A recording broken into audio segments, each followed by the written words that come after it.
I do want to talk about something though. Something that just it occurs to me as I'm looking at weird things on the internet. Have you guys ever wondered why so many Christian channels are right wing?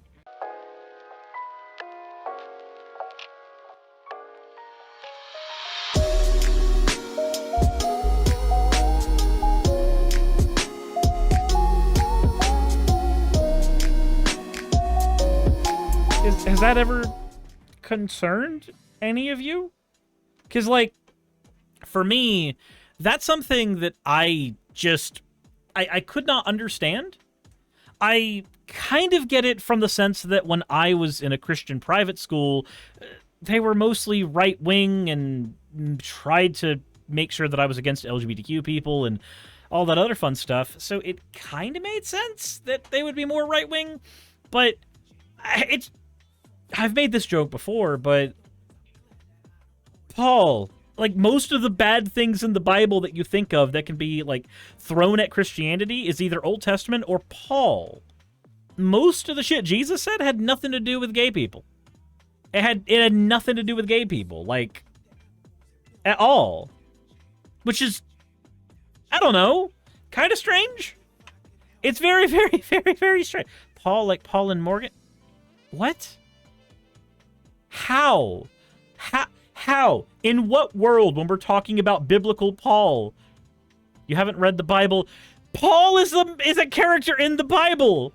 He was Saul of Tarsus, and then he stoned Jewish people in the Bible, and then he had what was called the Road to Damascus incident, and now it turned him Christian. So it could have just been that the right-wing Christians are just more vocal. It could be. So maybe I should read it one day. Maybe. But it's interesting to me that if you look at even the most mild Christian channels, there's the anti-SJW stuff, the Matt Powells, the Michael Knowles, these people, the PragerUs of the world, the Judeo-Christian values. There's these people, right? Those are the people that you expect all the time when you're talking about Christian channels on YouTube or the Judeo-Christian value channels on YouTube. And when those people are talking about Christian values, they almost always come down to get married, have kids, hate the gay people, hate the trans people, capitalism really good, actually, which is really weird. I want you to think for a moment. Think about the person that Jesus was. Like, think about the actual character of Jesus. Not from an atheist perspective of Jesus not real, therefore therefore bad. Like, no, like, think of, please, for a moment, take a minute to actually look. Take a minute to actually look at the character of Jesus Christ. This is a dude who was born basically in poverty to a group of people who were running away. They were apparently running away. And so we've got people who are running away from a government doing things. They're not even running away. Not running away. They were on their way to a census. They were on their way to a census, but they were just dirt poor. They were dirt poor. Dude was born in a manger, and at the end of this, we get a kid who is really, really smart. He treats the Pharisees around him with respect, but he also points out that, like, hey, there's some things in the Bible there's some things in these scrolls that you guys are getting wrong. And then I said, let's see if he remembers this time. Nixie Chan, thank you for redeeming your points for Jack and Quill owes me $20 now. Say Jesus without the J, Amogus.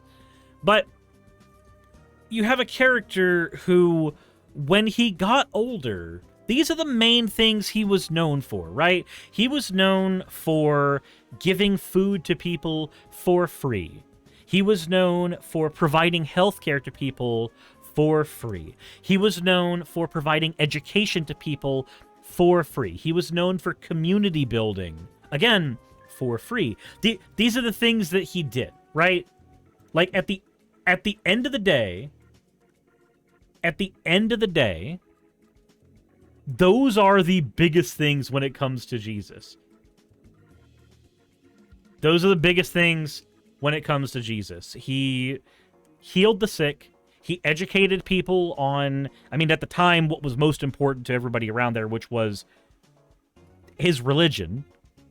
He made sure that when people went to his gatherings, they were well fed. Is this a person you honestly can say would want gay people to burn in hell? Or would want you to treat gay people any differently than yourself? Does that smack of that kind of person? And yet, when you're on YouTube and you're looking at even the most benign Christian channels, the most benign ones, not the ones that go, all people gonna burn in hell if they're not real Christians. The gays, they're gonna burn in hell. You should beat your wife. My name is Larry Solomon. Like, ignoring those people, ignoring those just insane butt wipes.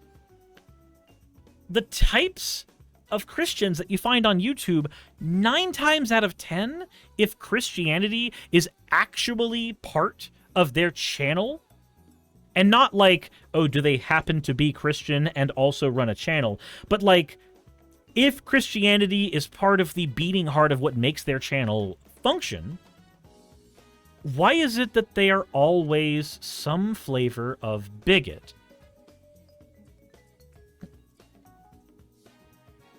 Said, Sweater says, most of the non-cherry-picked Bible verses are consistent with principles, are not consistent with principles of conservatism. No, they're not. It's really, really strange to me that the type of person who Jesus is described in as the Bible is not the standard that most Christian channels try to live up to. They live up to a standard that they have made up whole cloth themselves, where they get to go, no, the most loving thing for me to be with you is honest, and honestly, trans people aren't valid. Like, that's the beating heart of several of these channels now. It's just taking the anti-SJW flavor for a channel and then pretending somehow that that's Christian. I'm an atheist, but I've spent a long time as a Christian, as a conservative Christian, and even then, I became more progressive as I dealt with more people, as I started talking with more people out in the real world. I started dealing with more actual, honest-to-godness people who were gay, who were trans, who looked different than me, spoke different than me, were part of different religions than me. And I could never once square the God that I prayed to at night once I had taken away a lot of that conservative thinking. It became harder and harder for me to square that God as a loving God with somebody who would want these people to burn for the mere crime of existing? Of just existing. Like, either you have an old covenant God who is a conceited, selfish, genocidal prick, or you've got a New Testament God who feeds the hungry and cleanses the sick and does it all of his own accord without actually resorting to asking for payment or asking for a handout on his own. He does it all just because he can. And yet somehow the people who pretend that they follow that God ultimately only show the qualities of the previous pretentious dick shit of a God. It's weird. And I want to throw it on people in my audience to maybe ask yourselves why you think that might be. Why is it that we see more and more of that loud, bigoted type of Christian when a channel is a Christian channel versus seeing more we'll just go ahead and call them sane Christians, who actually look at their fellow human beings around them not as plants from the devil to sway them off of their path of righteousness, but look at other human beings as just other human beings that their God says to love equally. Not love in spite of their sins, but just love in general. Their sins aren't your fucking concern. That's your God's concern. Deal with that shit later. Said God is gray is a good example of a good human being, but there are fewer and fewer channels like God is gray. There are fewer and fewer channels like God is gray that are out there. Again, when I think of these types of channels, when I think of channels that are Christian channels, I'm thinking of Steven Crowder. I'm thinking of Michael Knowles. I'm thinking of fucking Officer Tatum. I'm thinking of... what's the... Born in War Films. Great Miracles Avenue. Brian and Lisa. Paul and Morgan. These are the ones that come to mind. Matt Walsh. These are the ones that come to mind automatically, and these are the channels that have followings. Now, some of them are smaller than others. Let's be honest. Barely anybody's paying attention to Born in War Films, and good on them for that.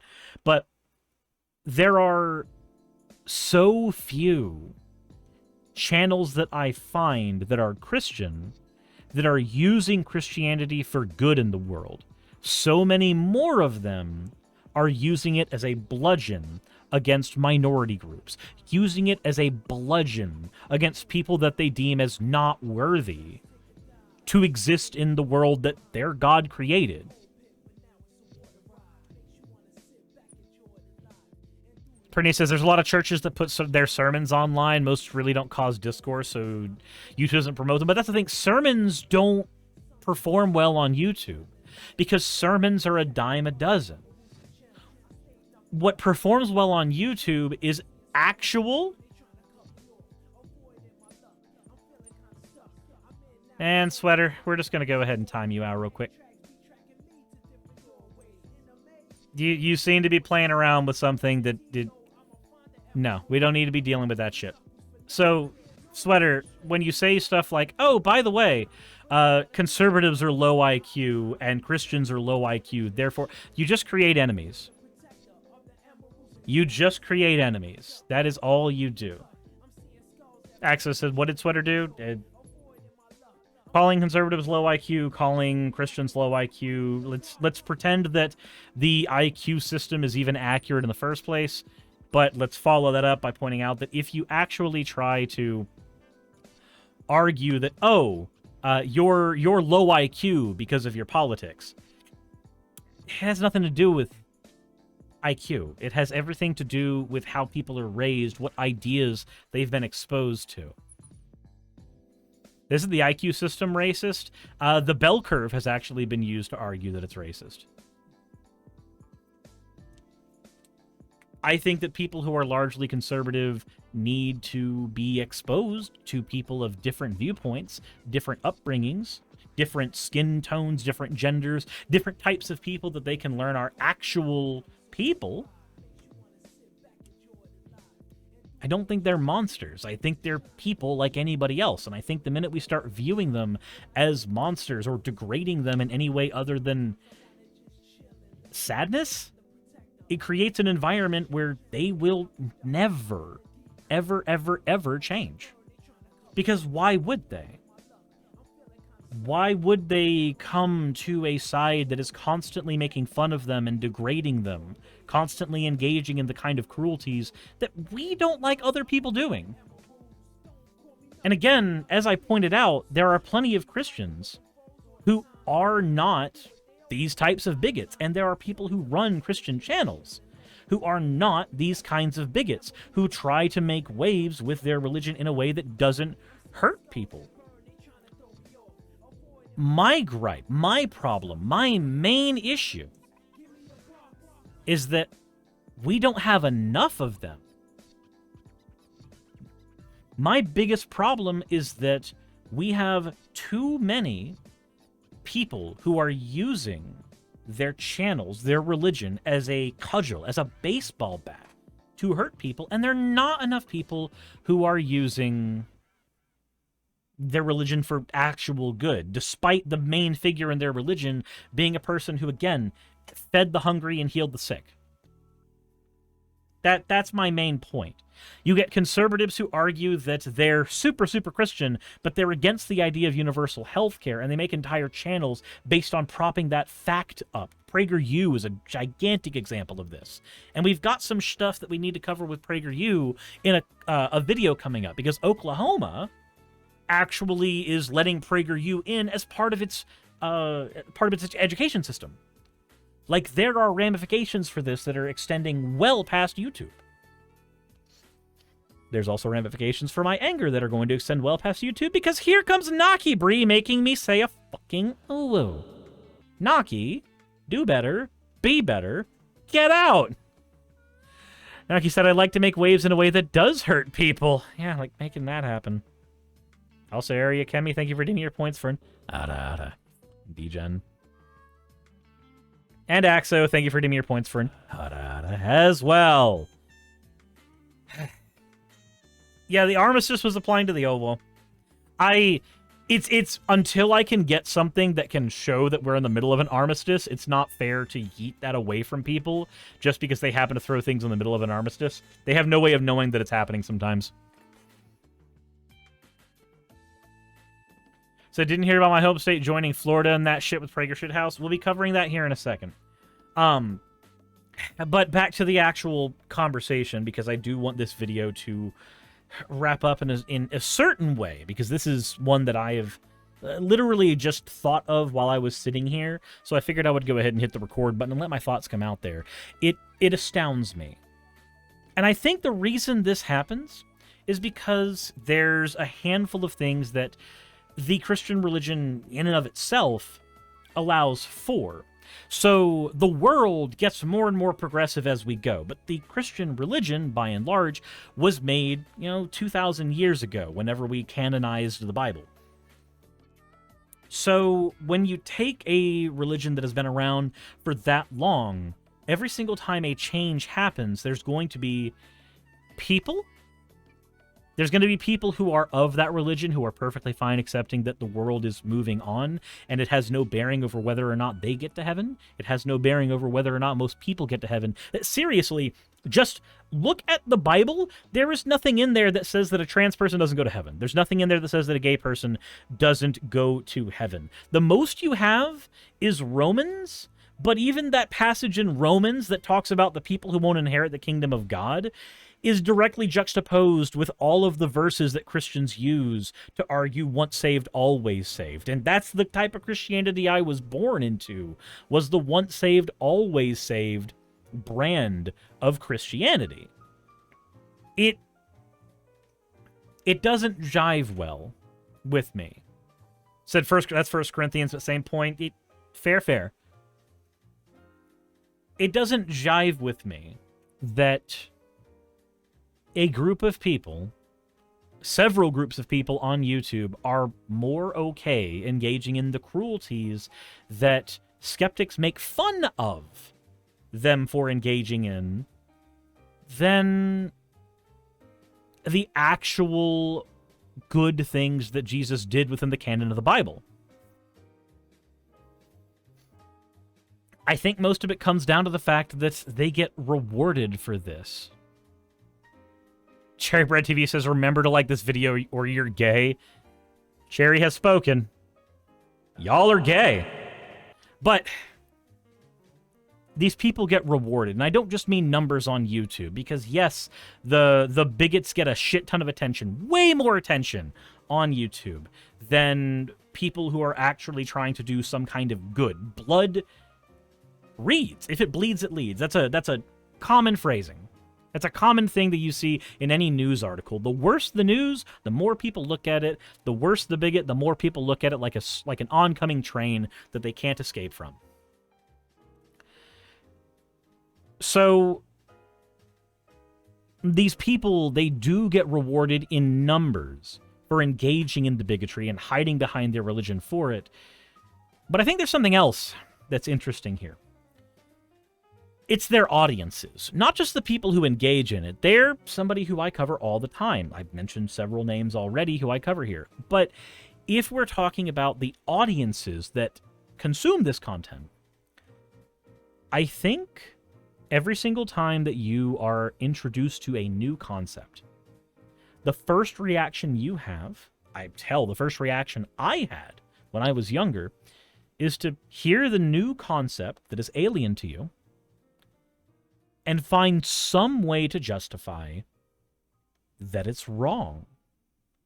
You have to try to find some way to default into this new thing that I've been introduced to. It must be abnormal. It must be strange. It must be wrong. It must be different because it goes against my last 15 years of experience, 20 years of experience, 30 years of experience. Hammy, we have discussed Project 2025. I do need to discuss it more, but we have. Our default when we come up against something new and challenging is to fold. To rebel against it and go, no, this can't be right. This can't be real. The first time you find out somebody who is really attractive and looks like a girl, sounds like a girl, acts like a girl, and then you find out she has a penis. And then suddenly, boom, your entire world gets shattered. You have no idea how you're supposed to handle that. I think some people come up against that and they go, oh, I think I'm going to be mad about that. I'm going to be angry about that. As opposed to asking themselves, why am I angry about that?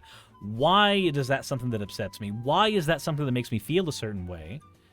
Their default is to just go, that is different, therefore it's bad, or that is different, therefore it's wrong.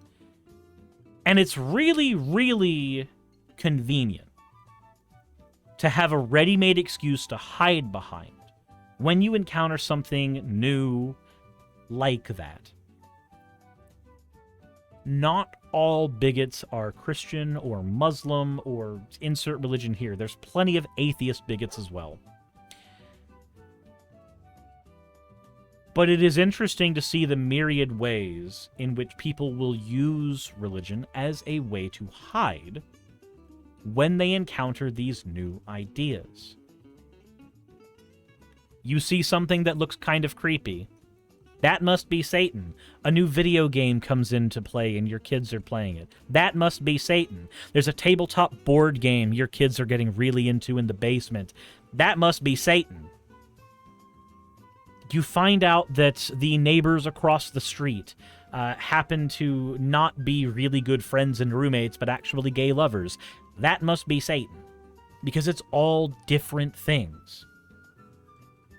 And when it comes to these channels that are covering things in a bigoted way, using Christianity as the bludgeon, I think what happens is people encounter this new thing, they encounter it, they get scared, and then they try to find some way that they can be reassured that their world, the way that they've always understood it, is normal. And that everything else must be abnormal and weird and strange and wrong. And isn't it just so convenient that here on YouTube you find people like, Matt Walsh and Ben Shapiro and Dennis Prager and all of them who are ready and willing to tell them, yes, the world around you is crazy. It's horrible. The trans people, not valid. The gay people, burning in hell. The Pokemon games, that's of Satan. The Yu-Gi-Oh! They're playing, that's of Satan too. The D&D they're playing, also Satan. It's convenient to have those things to fall back on. When I was growing up, the only way you found out about that was in churches, and it still spread like wildfire. My church in particular was anti-Harry Potter, but surprisingly not anti-Pokemon. My school was!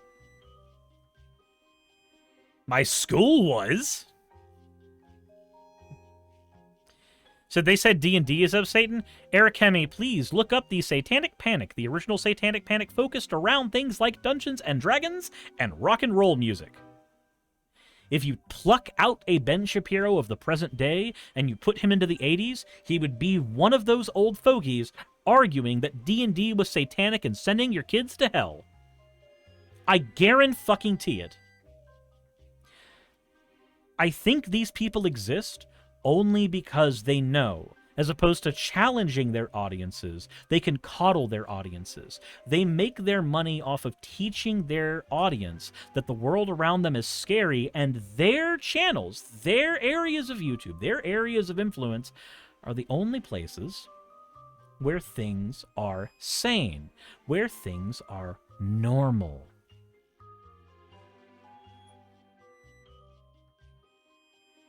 When the world around you looks scary, you want a safe place to go. And for a lot of people, their religion is their safe place.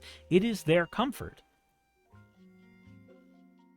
And there's not enough channels on YouTube right now that are using their religion, that are using their faith to go, hey, you're right. The world around you is scary. The world around you is frightening. But not for the reasons you're thinking. It's not frightening because gay people exist. It's not frightening because trans people exist. It's not frightening because women are getting civil rights. And it's not frightening because black people are worth more than 3/5 of a person these days. It's not frightening for those reasons. It's frightening because there's people who want to roll back that clock. Also, Nixie Chan, thank you for redeeming your points for an ara once again.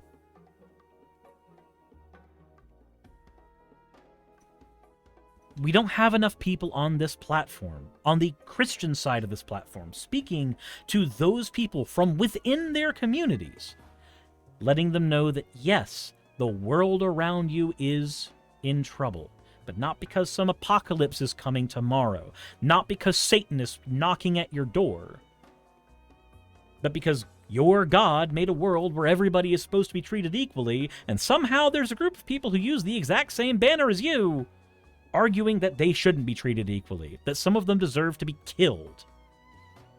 In the case of Steven Anderson and the NIFB specifically.